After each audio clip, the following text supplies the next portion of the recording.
শেখ হাসিনার এগেনস্টে certainly very strong evidence আছে। সে কারণেই আপনার উচিত ছিল রাষ্ট্রপক্ষের তরফে যে খুব চমৎকার একজন স্ট্রং আইনজীবী দেয়া 54 জন প্রসিকিউশন লয়ারের এগেনস্ট প্রসিকিউশন উইটনেসের এগেনস্টে, সাক্ষীর এগেনস্টে ডিফেন্সের একটা সাক্ষীও হয় নাই।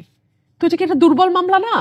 সময় যখন পাল্টাবে তখন এই প্রশ্নগুলাই দ্য বিগেস্ট কোয়েশ্চেন হয়ে সামনে আসবে। রাজনৈতিক সংস্কৃতি প্রতিহিংসার উদাহরণ তো দীর্ঘদিন ধরে দেখেছি এবং রাজনীতিও এর উদাহরণ যথেষ্ট আছে। রাজনৈতিক মামলার যে ফাঁক ফোকর আছে সেই কথাও আমরা দীর্ঘদিন ধরে শুনেছি এবং সেখান থেকে আমরা দেখেওছি আসলে সেই নজিরও আছে যে এক ধরনের সাজা হচ্ছে এবং সরকার যখন পরিবর্তন হচ্ছে সেই সাজা আবার পাল্টেও যাচ্ছে। শেখ হাসিনা সর্বশেষ 12 বছর আসলে বিরোধী দলের, বিশেষ করে আমি যদি বিএনপির কথাই বলি, তাদের দলের নেতাকর্মীদের যেভাবে আসলে জেলখানা এবং আদালতকে ঠিকানা বানিয়ে রেখেছিলেন, সেই পরিবর্তনটাও কিন্তু আমরা লক্ষ্য করলাম সরকার পরিবর্তনের পর। শেখ হাসিনার এই রায় আসলে সেটিও পরিবর্তিত হয়ে যেতে পারে কিনা সরকার পরিবর্তন হলে? আপনাকে অসংখ্য ধন্যবাদ। আমি জানি না আপনি আসলে ঠিক কী পরিবর্তনের কথা বলছেন। ধরুন, এটা যদি শেখ হাসিনার আমল হতো, শেখ হাসিনার লাস্টের দেড় মাসের কথা, হ্যাঁ, জুলাই থেকে অগস্ট 5 পর্যন্ত, ওটা আমি বাদই দিলাম। উনি গত 15 বছরে তো গুম, বিচার বহির্ভূত হত্যা, আমাদের নেতাকর্মীদেরকে ধরে নিয়ে গিয়ে পুলিশের হেফাজতে নির্যাতন করা, তাদের নখ তুলে ফেলা, প্লায়ার্স ইউজ করা, ইলেকট্রিক চেয়ারে বসানো, এটা তো হয়েছে এবং এটা সকলেই জানে এটা হয়েছে। তো শেখ হাসিনার সময় কি ওনার বিচার করা গেছে? করা হয়েছে? হয় নাই তো। বরং সেই সময় আমরা দেখেছি দেশনেত্রী বেগম খালেদা জিয়াকে 2 কোটি টাকার একটা মিথ্যা মামলায় কিভাবে এতিমের টাকা মেরে খেয়েছে, কিভাবে কোর্টের আদেশ তার বিপক্ষে নেওয়া হয়েছে, কিভাবে তাকে জামিন রিফিউজ করা হয়েছে, কিভাবে তাকে একটা সলিটারি কনফাইনমেন্ট দেওয়া হয়েছে, এগুলো সবই আমরা দেখেছি। এবং এরপরে যখন সময় পরিবর্তন হয়েছে তখন পুরো পাশাটাই উল্টে গেছে। এখন আমরা দেখতে পাচ্ছি আওয়ামী লীগের নেতাকর্মীরা প্রত্যেকেই মামলার আসামি হচ্ছে এবং যারা হয়তো প্রত্যক্ষভাবে মাঠে নেমে জুলাই অগস্টের অভ্যুত্থানে হয়তো অংশ নেয় না, কিন্তু তারা কোনো না কোনো মামলায় আসামি। আবার আমরা এমনও দেখতে পাচ্ছি যে আওয়ামী লীগ হয়তো করে না, কিন্তু আপনার সঙ্গে আমার জমির বিবাদ, সো আপনার নামটা আমার সুযোগ হয়েছে, আমি একজন আইনজীবী, আমি লোকাল থানায় ফোন করে বললাম ওনার নামটা এই মামলায় দিয়ে দেয়া হোক, এবং এটা করে আপনার উপরে একটা আমার যে রাগ ছিল সেটাও আমি ঝাড়লাম। আবার আপনাকে বের করে আনার জন্য আমি হয়তো একটা কাগজও রেডি করলাম যেখানে আপনার সইয়ের বিনিময়ে আবার আমি কিছু টাকাও পেলাম।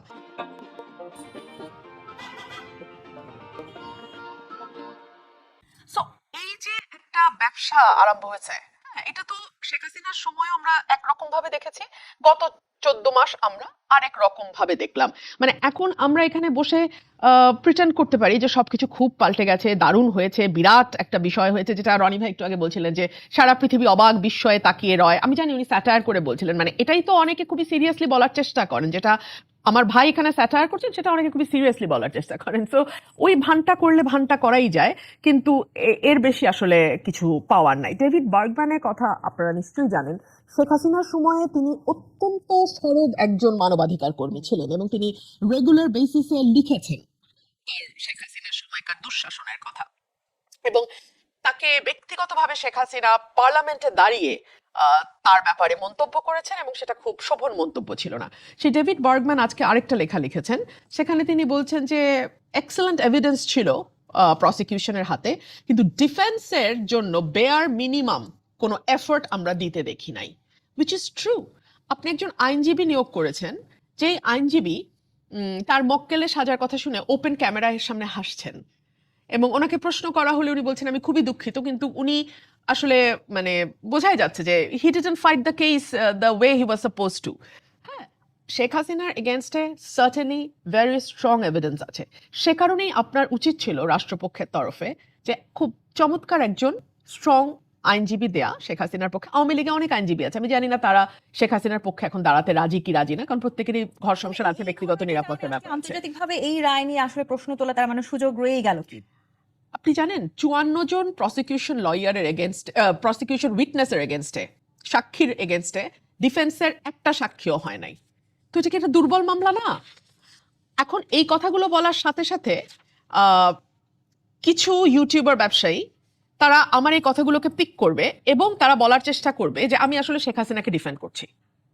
না, কথাগুলো হওয়া দরকার, কিন্তু আমি যেহেতু আমার কিছু যায় আসে না, হোয়াট ইজ ট্রু, আমি বলবোই।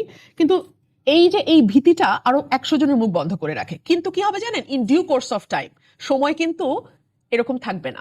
সময় শেষ করি, সময় পাল্টাবে।